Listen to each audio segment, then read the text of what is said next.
আয়াত ১৫৪ ওয়ারাফা'না ফাওকাহুমুত الطور بميثاقهم وقلنا لهم ادخلوا الباب سجدا وقلنا لهم لا تعدوا في السبت وأخذنا منهم ميثاقا غليظا অনুবাদ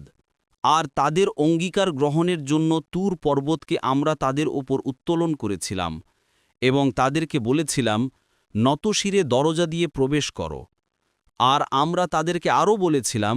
শনিবারের সীমালঙ্ঘন করো না এবং আমরা তাদের কাছ থেকে দৃঢ় অঙ্গীকার নিয়েছিলাম তাফসির ১ নং ফুটনোটের বিবরণ